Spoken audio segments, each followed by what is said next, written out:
di lain kesibukan buat ngurus anak gitu. Berarti dulu anaknya juga masih kecil-kecil? Masih baby waktu itu. Kemudian lahir anak kedua. Itu berarti masih Kalista juga jalan, terus sama bisnis souvenir itu ya jalan. Terus kemudian lahir anak saya kedua. Nah di sana itu saya galau. Jadi mau lanjut atau stop karena saya kerja sambil ngurus 2 anak. Apalagi selisihnya masih 1 tahun ya selisihnya 13 bulan itu kan masa-masa anak-anak butuh perhatian khusus lah intinya. Kita tuh kadang kalau misal kena masalah tuh suka mikirin diri sendiri doang gitu. Dari sana itu yang saya ambil itu hikmahnya, kita harus tetap bersyukur dalam keadaan apapun. Tuhan pasti kasih jalan ya. Jadi selama kita bisa berbuat baik, bisa menolong orang, kenapa enggak?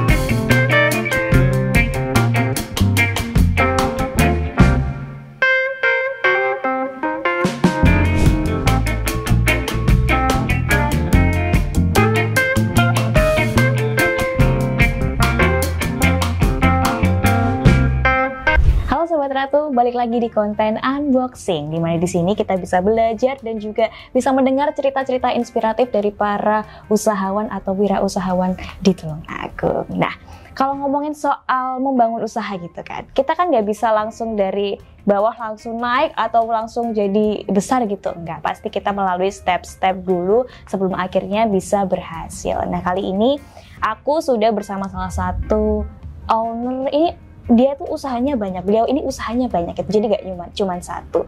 Kira-kira siapa beliau ini dan kira-kira bisnis usahanya apa, terus cerita dari awal sampai bisa bikin rangkaian usahanya itu kayak gimana. Sekarang sudah bersama Ci Sherly. Halo Ci Sherly, gimana kabarnya Ci? Ya baik. Alhamdulillah. Jadi Ci Sherly ini adalah owner dari Kalista Boutique, Maxwear Collection, Healthy Dessert, Max Healthy ya, untuk makanan, untuk brand fashion, lokal brand, Kalmex ID. Jadi banyak banget ya ini, dan kita juga kepo gitu, gimana nanti akhirnya kok bisa bercabang-cabang gitu bisnisnya, dan cara handle-nya kan pasti juga penuh perjuangan ya, ceritanya dari awal gimana gitu. Pertama kali dari dropship yang modalnya 1 juta gitu. Coba udah mulai diceritain itu gimana cerita awalnya. Awal mula saya mulai bisnis ini, saya dulu suka belikan baju anak saya yang pertama, Kalista. Waktu bayi itu saya suka belikan baju online yang lucu-lucu. Saya dandanin dia, kemudian saya foto, terus saya posting di status. Dulu zamannya BBM ya, belum ada WhatsApp. Oh, berarti itu lama banget ya Ci? Udah lama, sudah sekarang anaknya sudah 12 tahun, jadi sekitar sudah 10 tahunan lebih itu. Terus lalu kemudian saya pasang itu, kok ada banyak respon positif ya, tanya kok lucu bajunya, beli di mana, kemudian kok bagus ya bajunya. Nah dari sana muncul ide bisnis untuk kenapa kok saya nggak jualan baju aja. Nah, kemudian dari sana saya mulai untuk dropship dengan modal awal 1 jutaan. 1 jutaan. Terus kemudian saya putar-putar modal itu, akhirnya mulai berani untuk stok barang. Dulu masih 1 kontainer kecil saya stok barangnya. Terus tambah lama customer tambah banyak, mulai dari NTT, Kupang, Surabaya, Jakarta. Jadi banyak customer saya dari luar kota, malah luar pulau malah banyak. Nah dari sana kemudian saya mulai stok barang banyak. Terus mertua saya memberi saya ruangan bekas dia, kantornya dia nggak kepakai, mungkin sekitar 5x5 dulu buat nyimpen barang-barangnya ya, berarti naruh barang-barang saya, karena kan tambah lama tambah banyak. Terus kalau ada customer yang mau datang ke rumah untuk janjian mau lihat produk kan agak susah nih. Jadi Saya dikasih ruangan segitu kecil itu 5x5, kemudian saya display produk saya dengan lemari seadanya waktu itu. Kemudian tambah lama orang yang mau ke rumah kan janjian dulu karena saya kerja sambil ngurus anak waktu itu. Oh, dulu kerjanya di bidang apa sih berarti? Ya ini kerja di online shop ini. Oh iya, sambil ngurusin anak. Ngurusin anak mulai dari balas chat, kemudian packing, foto produk itu. Karena berarti di awal itu sendiri banget ya sih ya. Semua saya lakukan sendiri. Keren banget. Kemudian sudah mulai jalan. Saya juga waktu itu juga menerima ini ya souvenir anak-anak ulang tahun sampai anak baru lahiran sebulan itu saya terima. Saya kerjakan waktu anak-anak masih tidur atau sedang main. Jadi saya nyempetin waktu untuk packing sendiri itu waktu itu. Jadi kayak pesanan sampai 50, 100 itu saya handle sendiri. Luar biasa. Jadi memang kalau di awal istilahnya masih terbatas juga, mau ngambil tenaga juga kita hitung-hitung ininya ya Ci ya. Jadi dikerjakan semuanya sendiri sama Ci Sherly. Bahkan sampai bela-belain menyela waktu sesenggangnya di lain kesibukan buat ngurus anak gitu. Berarti dulu anaknya juga masih kecil-kecil? Masih baby waktu itu. Kemudian lahir anak kedua. Itu berarti masih Kalista juga jalan, terus sama bisnis souvenir itu ya yang jalan. Terus kemudian lahir anak saya kedua. Nah di sana itu saya galau.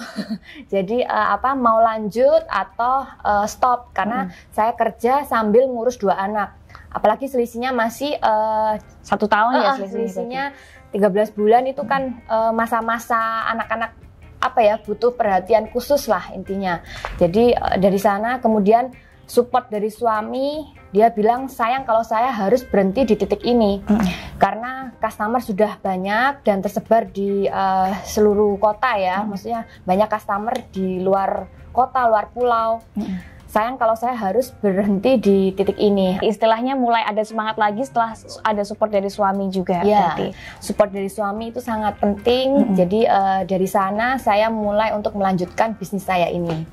Kemudian anak-anak sudah beranjak SD ya. Itu berarti perjalanan lumayan panjang ya Ci ya. Dari yang di rumah dropship dari gudang kecil itu pakai ruangan bekas kantornya ibu ya berarti. Bekas kantornya mertua. Udah jadi kayak gini, ada 2. Itu berarti dukungan dari suami itu penting banget, keluarga. Penting, ya, dari suami, dari anak, orang tua itu penting banget. Soalnya kalau mungkin ini ya, orang-orang tuh gampang kayak ngurus anak kayak ya gitu-gitu aja. Tapi sebenarnya juga itu pekerjaan yang berat banget dan itu nggak ada liburnya gitu. Betul. Dan gimana caranya owner ataupun kita yang punya usaha itu untuk membagi waktunya. Tapi si Sherly ini benar-benar bisa bagi waktu dengan baik meskipun pada awalnya juga sempat ingin berhenti ya karena tadi ada kelahiran anak kedua. Karena di sana saya urus anak 2, kemudian masih harus kerja, balas chat. Rasanya kayak capek banget gitu. Cuma ya itu support dari suami yang menguatkan, akhirnya saya bisa lanjut lagi sampai sekarang. Struggle-nya itu berarti di awal memang masalah keluarga juga, artinya cara bagi waktu. Iya betul, cara bagi waktu juga support dari keluarga itu memang benar-benar penting. Penting banget. Jadi saya bisa sampai sekarang ini juga support dari keluarga. Jadi perjalanan bisnisnya Sherly itu emang dari awalnya dropship dulu 1 juta, terus akhirnya bisa tambah lagi barang-barangnya, kontainer satu-satu, terus akhirnya setelah mulai usaha, terus anaknya sudah mulai besar, sudah mulai SD, saya mulai untuk buka offline-nya. Offline store yang pertama Kalista Boutique itu. Dan dari sana responnya positif, banyak customer yang suka dengan koleksi Kalista Boutique. Oh, jadi pertama kali baju anak juga ya? Iya, baju anak. Tempatnya juga di sini ya dulu awalnya? Di sini. Jadi ini store pertamanya Ci Sherly juga. Yang kalau dulu itu masih jualan baju anak-anak gitu. Terus akhirnya jalannya gimana tuh Ci baju anaknya? Kita jual baju anak yang lebih mengutamakan fashion ya, jadi sama kualitas juga. Ternyata responnya itu di sini positif. Kemudian dari sana mama-mamanya, ibu-ibunya datang, kenapa nggak jual yang dewasa juga? Nah, dari sana muncul ide bisnis lagi. Kenapa nggak jualan yang baju dewasa untuk mamanya? Dari sana akhirnya saya juga mulai untuk menyediakan produk untuk mamanya sama ibu-ibunya. Nah, kemudian karena tempatnya nggak cukup kan di sini, akhirnya saya memanfaatkan garasi rumah untuk tempat yang dewasa. Jadi untuk yang remaja sampai dewasa saya taruh di rumah. Jadi garasi itu saya renovasi, garasi rumah saya renovasi jadi toko. Nah, dari sana awal mula Kalista Boutique berdirinya juga. Jadi di sana mulai banyak customer yang istilahnya mulai tahu juga Kalista yang offline store-nya juga ada. Gitu. Jadi yang khusus dewasa. Yang dewasa untuk fashion perempuan di Kalista Boutique. Oh ya, tadi sempat kelewat sih. Tadi berarti yang pertama kali baju anak di sini tahun berapa? 2017. Terus akhirnya merambah ke fashion perempuan dewasa gitu karena request dari ibu-ibunya juga, termasuk dari Ciserly juga nih kayaknya. Iya betul, gitu. Karena di sini susah saya cari baju bagus. Jadi saya kalau cari baju selalu ke Surabaya. Nah, dari sana itu juga alasan saya menyediakan juga fashion untuk dewasa. Sekalian juga gitu, biar kalau misal cari baju nggak perlu jauh-jauh ke Surabaya, cukup ke Kalista Boutique aja. Gitu. Jadi kalau misal kalian pengen sesuatu terus jauh gitu, bikin aja bisnisnya di rumah gitu. Saya kira mungkin bisa menjanjikan ya Ci ya, kayak Ciserly. Oke, jadi di Kalista akhirnya bikin tahun berapa di Kalista di rumah berarti ya? Ya, 2021. Berarti masih baru ya, dan itu kayaknya kan awal-awal pandemi ya Ci. Betul. Terus gimana tuh? Apakah pasti kan kalau pandemi kita lihat gitu kenyataannya bahwa itu benar-benar mengganggu bisnis di segala lini gitu kan. Terus kemarin tuh gimana Yang sih? Kemarin itu kita nekat aja sih. Jadi karena kita manfaatkan tempat seadanya, itu kita waktu awal pandemi kita buka Kalista Boutique yang dewasa itu. Ternyata responnya itu positif, makanya dari sana saya semangat. Kemudian kan ada pandemi lagi yang kedua. Nah, itu yang menjadi titik terendah saya. Titik terendah, oke. Nah, itu gimana? Kan waktu itu juga bertepatan sama pandemi ya kan di tahun-tahun itu. Apalagi kalau di Ciserly sendiri kan ini lebih ke fashion yang dari import yang ngambilnya ya. Itu gimana? Kan shippingnya kan kalau di pandemi susah banget gitu. Ya, waktu pandemi itu barang import susah masuk kan. Adapun barang juga harganya mahal banget. Jadi dari sana itu saya juga sempat mikir gimana ya untuk bisa bertahan, karena 80% produk saya yang saya jual itu produk impor. Kemudian dari sana saya mutar otak gimana caranya saya bisa bertahan. Akhirnya saya punya ide untuk buat home clothes. Jadi seperti kayak baju rumahan, daster, kemudian setelan-setelan baby doll dari bahan rayon waktu itu, karena kan adem. Dan juga waktu pandemi itu kan banyak orang yang di rumah kan. Nah, kemudian dari sana saya beli kain gelondongan seperti itu, saya kasihkan ke penjahit-penjahit kenalan yang juga terkena dampak pandemi juga. Jadi dia nggak ada kerjaan, jadi saya kasihkan mereka kerjaan untuk buat produksi home clothes itu. Ya, lumayan itu berjalan lancar dan juga bisa membantu juga bisa bertahan juga dari saya produksi home clothes itu. Jadi istilahnya ketika ada halangan itu kan jadi tantangan juga ya, gimana cara kita menghadapinya. Terus ternyata Ciserly ini pinter ngambil celah sekaligus bisa bantu orang lain juga gitu. Ini menurut aku sih menarik, dan istilahnya kita tuh kadang kalau misal kena masalah tuh suka mikirin diri sendiri doang gitu. Dari sana itu yang saya ambil itu hikmahnya, kita harus tetap bersyukur dalam keadaan apapun. Tuhan pasti kasih jalan ya. Jadi selama kita bisa berbuat baik, bisa menolong orang, kenapa enggak? Benar banget, itu sih, itu penting banget ya. Ini jadi prinsipnya Ciserly sampai sekarang juga.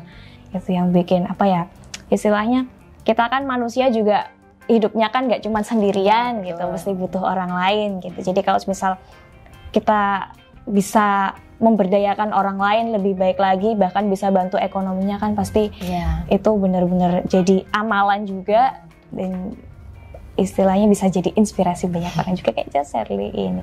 Oke, jadi akhirnya bikin konveksi itu kalistanya tapi tetap jalan juga. Tetap jalan. Jadi karena nggak ada barang import masuk, akhirnya itu kita produksi baju home clothes itu. Jadi untuk supaya kita bisa tetap bertahan lah di masa pandemi itu. Oke, jadi itu terus sampai sekarang itu masih jalan apa enggak yang home clothes itu? Enggak, karena kan barang import sudah mulai bisa masuk lagi ya, jadi sudah mulai normal lagi.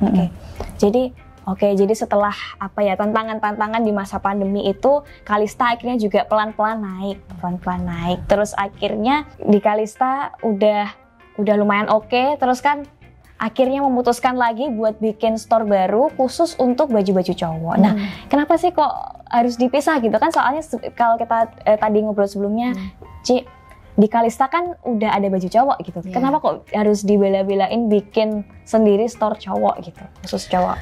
Waktu awalnya itu kan biasanya kalau yang ke Kalista butik itu ibu-ibunya cari baju untuk suaminya atau anaknya cowok. Nah, kemudian kadang ada yang bilang malu anaknya kalau ke Kalista butik atau suaminya malu ke Kalista butik karena kan mungkin kebanyakan baju cewek ya. Nah, dari sana akhirnya muncul ide untuk kita buat store khusus cowok, Maxwear Collection ini akhirnya. Jadi untuk mengatasi para papa-papa yang malu untuk papa-papa dan juga mungkin pacar-pacar yang malu gitu ya Ci ya. Disediakan sendiri Maxwear. Oke. Jadi sekarang ini kan udah banyak banget yang melalui lika-liku yang sungguh amat sangat banyak gitu. Dari awal terus akhirnya sempat pandemi terus harus mutar otak lagi gimana untuk bertahan. Terus akhirnya sekarang udah punya Maxwear, udah punya Kalista. Terus kemarin juga Ci Shirley ternyata punya bisnis dessert ya? Iya, betul. Itu namanya Max Healthy. Jadi di sana itu saya sendiri yang buat. Jadi ini berarti suka masak juga Ci ya berarti? Ya itu pandemi itu saya tadinya nggak pernah masak, kemudian harus mau nggak mau masak. Jadi dari sana kemudian saya mulai buat itu healthy dessert itu karena zaman pandemi itu kan kita butuh asupan gizi sama juga sesuatu menambah imun seperti itu. Dari sana muncul itu ide bisnis lagi. Asalnya juga dari kebutuhan diri sendiri lagi ya Ci ya. Karena keluarga juga butuh makanan yang sehat gitu di pandemi. Dan juga kan kalau di sini kan nggak ada healthy dessert. Jadi dessert yang bikin kita untuk badannya itu sehat karena dari 11 bahannya itu semua itu mempunyai manfaatnya. Jadi memang mempunyai manfaat untuk kesehatan seperti itu. Istilahnya itu lagi ngambil celah lagi gitu di pandemi ya. Kan jarang ada dessert enak tapi berkhasiat. Istilahnya punya nilai gizi dan kesehatan yang istilahnya terjamin lah gitu. Itu ini nih, Ci Shirley itu berarti kalau aku lihat tuh pandai mengambil peluang gitu. Meskipun itu di kondisi yang sulit, misalnya pandemi kemarin, yang di bisnis bajunya akhirnya milih buat bikin konveksi untuk baju rumah gitu. Terus itu untuk solusi ibu-ibu yang nggak bisa keluar rumah beli daster gitu. Terus ada lagi solusi untuk orang-orang yang ingin mencari makanan yang sehat gitu untuk pandemi. Sisanya juga buka ternyata. Oke, jadi untuk mencapai sesuatu itu pasti banyak rintangannya, terus akhirnya harus gimana caranya untuk memutar otak ketika ada masalah gitu. Dan sekarang udah kita bahas juga tadi kan store-nya udah di sini ada 1, 2, terus ada bisnis lain gitu, bisnis dessert dan selain itu tadi rencananya kan juga mau buka apalagi brand sendiri kita, gitu. Sudah mulai buka brand baru, lokal brand, jadi lebih ke arah fashion yang basic-basic. Wah kalau dengerin cerita tadi tuh sekarang pencapaiannya juga udah banyak banget, udah luar biasa banget ya Ci ya. Ada apa aja tuh Ci? Yang pertama ada Kalista Butik ya, itu fashion untuk remaja sama dewasa, untuk wanita. Kemudian untuk fashion cowoknya kita ada Maxwear Collection. Ini ya di sini. Kemudian kita ada healthy dessert, namanya Max Healthy. Kita menyediakan ada frozen food juga healthy dessert. Kemudian ini kita buat brand, lokal brand. Oh, berarti mau ngembangin bisnis baru ya, lagi? Betul, ya. Lokal brand baru fashion. Ini lebih ke arah basic, namanya Calmex ID. Oke, jadi itu nanti cenderung ke baju-baju perempuan juga, Ya, betul. tapi yang lebih basic gitu. Selain itu juga dulu yang tadinya saya handle sendiri, semua kerjakan sendiri, sekarang sudah mulai sistemnya tertata, sudah mulai autopilot. Jadi saya juga lebih banyak punya waktu dengan keluarga juga. Itu yang penting. Dan secara nggak langsung juga saya membuka lapangan kerja untuk banyak orang yang tanpa saya sadari itu merupakan kebanggaan saya bisa membantu banyak orang. Oke, jadi benar sih yang namanya berbisnis itu kan juga akhirnya impact-nya juga buat orang banyak, dan ternyata Ci Shirley ini juga udah sering istilahnya kerjasama dan kolaborasi sama owner bisnis lain ya Ci ya ternyata. Boleh diceritain dong itu gimana? Ya, kita melakukan kolaborasi dengan bisnis lain yang tentunya itu target marketnya sama dengan kita. Jadi kita mulai dari yang Kalisa Butik ya. Jadi dulu kita sudah melakukan kolaborasi dengan nail art, kemudian juga salon kecantikan dan cafe. Nah, dari sana kita mengharapkan itu ada impact-nya ya, karena saya pengen dari bisnis saya itu bisa berdampak baik untuk bisnis lain. Jadi dari kolaborasi ini kita intinya itu membantu mereka yang mulai membuka usaha, karena saya juga pernah merasakan dari titik nol ya melakukan usaha ini. Jadi saya mulai untuk bisa membantu mereka ya ini dengan kolaborasi ini. Gitu, ya. Oke, jadi emang istilahnya apa ya teman-teman? Kita juga istilahnya saling dorong satu sama lain ya, sama-sama usahawan Tulungagung gitu. Jadi gimana caranya bisa berkembang bareng-bareng? Ya, itu ya Ci. Salah satu tujuan yang pengen Cici capai juga. Jadi setelah itu semua ya, sekarang kira-kira ada goals yang ingin dicapai ke depannya apa nggak dalam bisnisnya atau dalam hidup? Ya, saya berharapnya sih bisnis saya bisa lebih berkembang dari sekarang dan juga mempunyai cabang-cabang di kota-kota besar lainnya. Dan yang paling penting saya ingin agar dari bisnis saya ini bisa lebih membantu banyak orang, ya seperti itu. Intinya itu ya, lagi-lagi ya, kita nggak bisa istilahnya menangan sendiri, bisnis itu untuk keuntungan sendiri enggak, tapi juga bisa bantu orang lain, itu yang paling penting. Nah, terus ini yang terakhir nih, kan ini juga di luar sana banyak banget teman-teman yang nonton unboxing ini juga ingin dapat inspirasi gitu. Aku pengen bangun usaha, aku mau bangun usaha tuh harus gimana gitu. Ada pesan-pesan nggak buat teman-teman yang pengen bangun usaha? Ya, pesan untuk teman-teman yang baru mulai usaha, jangan takut untuk mencoba ya. Jadi lakukan dulu aja, mulai aja dulu. Kalau kalian gagal, jangan takut untuk mencoba lagi sampai kalian berhasil. Dan kalau kalian berhasil, jangan lupa berbagi dengan orang lain yang membutuhkan. Wah, keren banget sih gitu. Intinya itu, yang penting kita harus berusaha. Meskipun belum kelihatan hasilnya, tapi tetap usaha, karena kita nggak tahu gitu kapan titik yang membuat kita bisa sukses gitu kan. Yang penting ditelateni dulu, dan terakhir jangan lupa kalau udah berhasil jangan lupakan orang lain gitu guys. Itu dia. Terima kasih Ci Shirley atas ngobrolnya hari ini, benar-benar menginspirasi banget. Dan kita juga bisa ngambil apa ya istilahnya, pelajaran gitu, bahwa kalau misal kita ada kesulitan, kita harus bisa ngambil celahnya. Kita juga harus pintar-pintar ngambil peluang dari sana. Itu yang aku benar-benar notes dari Ci Shirley tadi. Keren banget, terima kasih, dan semoga nanti bisnisnya makin lancar lagi aja, dan juga bisa bantu banyak orang lagi tentunya.